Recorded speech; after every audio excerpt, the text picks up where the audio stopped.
Akkam jirtu daawwattoota yuutuubii keenyaa viidiyoo keenyaatiin akkamitti weebsaayitii Tirushoop irratti hirmaachuudhaan waliin galii akka argachuu dandeettan isin agarsiisna. Kun weebsaayitii Tirushoopii. Jalqaba irratti wanti nuti goonu maali inni Google keessa deemuudhaan Tirushoop jechuudhaan sarchi goonaa. Tirushoop jettanii sarchi gootanii yookaan Tirushoop maarketpilees jechuudhaan sarchi gootanii achiin booda weebsaayitii jalqaba irratti isinii dhufu www.tirushoop.com kan jedhu kana tuqxanii achii as seenna. Achiin booda erga as seennee booda gara weebsaayitii keenyaatti akka nu galchaa achi haala kanaan ni daawwattanii achiin booda gara gadii deemuudhaan achi peejii shoop jettu tanallee akkanatti ilaaltanii peejii shoop jettu tanallee jalatti gara gadii bu'uudhaan immoo bakka kana loogiin kan jedhu tana tuqxanii yookaan immoo gubbaarratti isinii jira loogiin jettu tana akkanatti tuqinaa. Wayitii loogiin tuyinuu gara peejii kanaan geessaa achiin booda kireet akkaawuntii yoo haaraa taatan gan kireet akkaawuntii jettaniini gan kireet akkaawuntii erga jettaniin booda haala kanaan isinii dhufaa yuuzarneemii asitti imeelii paaswaardii keessan as keessa guuttachuu dandeettanii yookaan immoo haala salphaadhaan jiimeelii keessan walitti hidhuu dandeettanii jii tana wayitii tuyitan achi kallattiidhaan gara imeela keessanii isin galchee akkaawuntii keessan isinii uuma jechuudha. Jii tana wayitii tuyinuu amma looduudhaa jira. Gan kireet godhee gara my akkaawuntiitti na galcheera. Achiin booda erga isin galchee booda gan kun my akkaawuntii keessanii jalqaba irratti affiliate dashboard kan jettu tana tuqxanii my akkaawuntii keessa jechuudha. Gan affiliate dashboard keessa erga seentaniin booda achiin booda become an affiliate jettu tana tuqxanii achiin booda kan erga gootaniin booda amma affiliate taatanii jirtanii linkiin kana booda isin share gootaniin haaluma sheerii keessaniitiin nu waliin wanni taatanii jirtanii your request has been registered and are waiting for administrator yoo approve isinii goone daqiiqaa 20 keessatti then achi become a seller kan jedhu kanaanillee seelarii ta'uu ni dandeettan jechuudha. Achi become a seller kan jedhu kana tuqinaa. Kun immoo irratti waa maxxansuudhaan waa akkaataa itti nagaddan kan jedhudha. Gan akkanatti isinii fidaa achiin booda as bira deemtanii maqaa keessan as biratti guuttanii as keessa maqaa keessan guuttanii then achiin booda last name yookaan immoo maqaa akaakayyuu asitti galchitan jechuudha. Achiin booda maqaa kaampaanii neemii yookaan immoo stoor neemii keessan as keessatti galchitanii then achiin booda lakkoofsa bilbilaa keessan asitti galchitan jechuudha.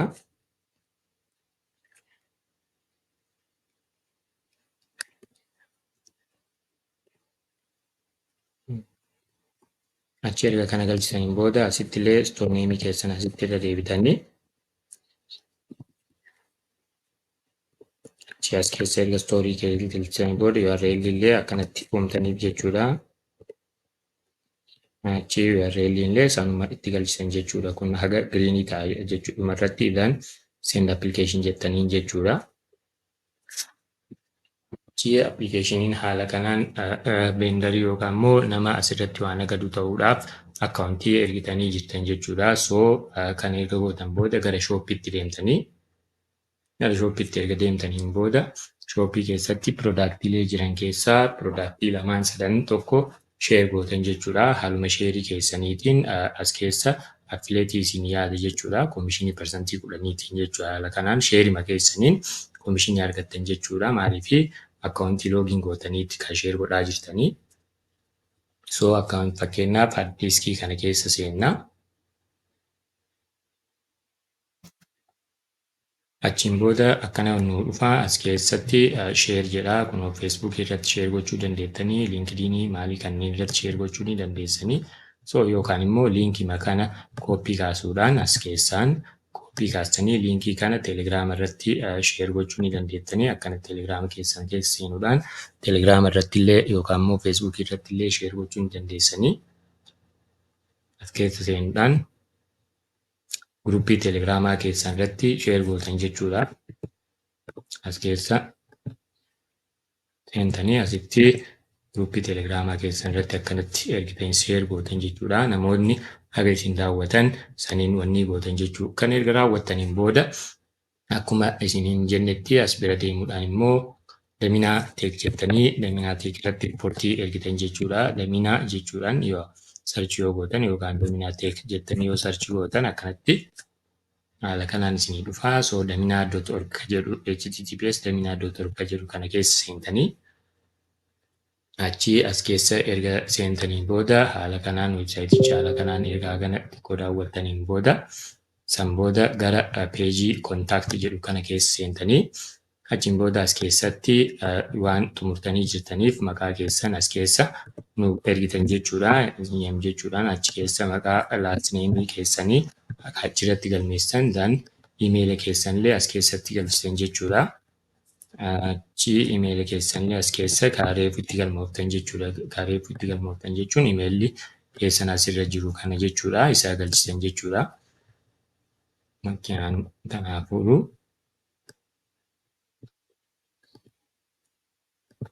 iimeela keessan asitti galchitanii dhiifama. Achi as keessatti waa hunda raawwadheera jettanii monitaayiz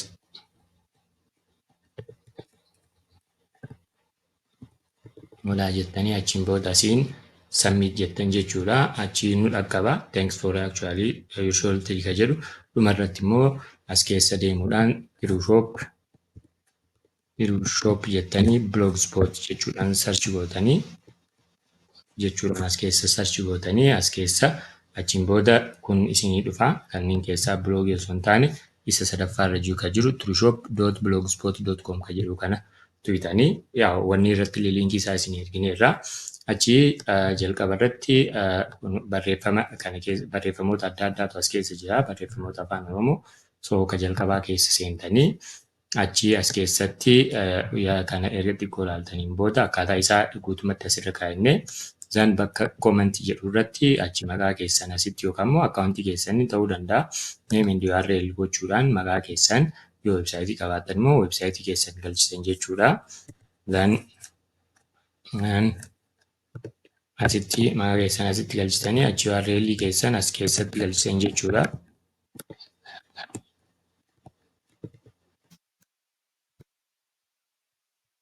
Achi erga galchisanii booda continue jettanii asiin kan as keessatti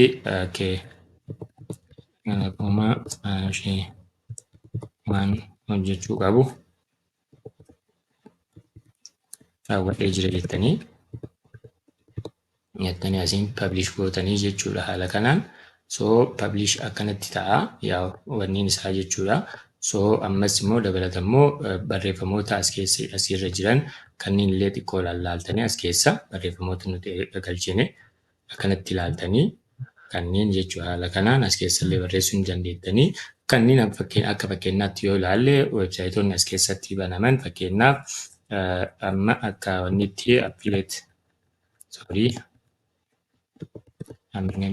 hirushop.com yoo jettanii yoo jenne as keessatti akka fakkeenyaatti weebsaayitii akkanaa isinii banama jechuudha. Weebsaayitoonni akka kanaa isinii baname nu waliin hojjechuu ni dandeettanii. Ammas immoo galii baay'ee guddaa ta'e nu waliin sheer gochuu ni dandeettan jenna. Kanneen daawwadhaa galatoomaadhaa. Chaanaalii kanas subscribe gochuu hin dagatinaa. Baay'ee guddaa galatooma.